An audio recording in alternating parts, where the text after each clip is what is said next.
We're back for another week, and we have a very special guest, very, very interesting man coming on, Bostin, Loyd. And Synthol is what we're going to talk about today. And we're gonna talk to Bostin Loyd about this because he's actually he's a pro. Professional on it. Yeah. So if Synthol is so common, why don't the pros use it? Why don't they? Why don't they talk about using it?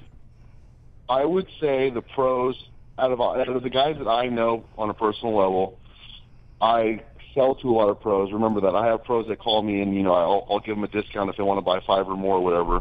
I'm telling you right now, the guys that you would never even think use Synthol, use it properly, are on it. Yeah. But at the pro level, I would say on the Olympia stage, a lot of guys use it. I would say, your shitty pro that has good genetics, that's probably doesn't have that much money going on, just like a genetic freak, they probably are not using, lots of oil and stuff like that. But your main guys like McCarver, Compton, guys like Phil Heath, I know they use a ton of Nolotil because I know Hani's really big on Nolotil. I would say 75% of the top guys are using oil. And if they're not using oil, they're shooting so much fucking gear that they don't need to use oil. They just volumize with all the gear they're using. Yeah. And food. Well, tons of food. Yeah, I mean, their nutrition is spot on. You know what I mean? But, food, number one, obviously. But as far as them, like I saw on Facebook yesterday, a guy was like 1 week out from the, so-and-so pro show, and he posted a picture of all of his protein, all of this that just got mailed to him from a sponsorship, like saying like that's what he's using for his peak week, like completely lying to people. It's like, dude, don't lie. In your bag, you're going to bring on the plane a ton of oil, a ton of insulin, a ton of, you know what I mean? And you're leaving the protein powder at home.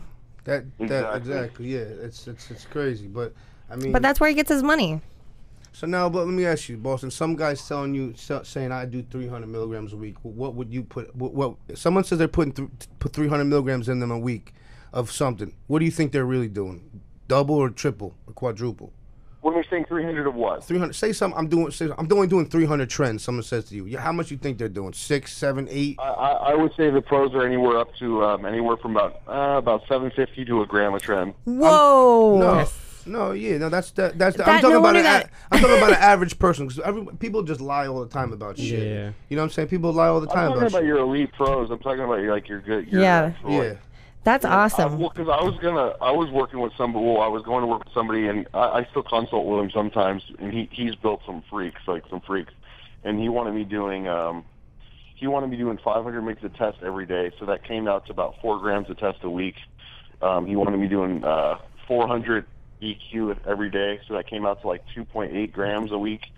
And he wanted me doing 100 trend every day, so that's 700 trend, and that's for off season. That's not pre-contest. Holy hell! I know. How's your attitude on that? I'm a calm guy, so I don't really get affected with that. I've heard that it only affects 5% of everyone taking it. Trend. That's what I've heard. Well, a lot of people like to use it as an excuse of why they get mad, I trend rage. I don't know.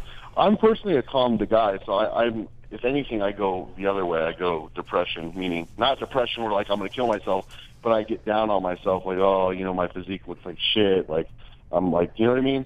Yeah, but I think everyone does that. Fucking, you know what I mean? So I'm a calm guy, so I'm not going to get affected that way. Yeah, they say that all it does is just heighten up who you really are.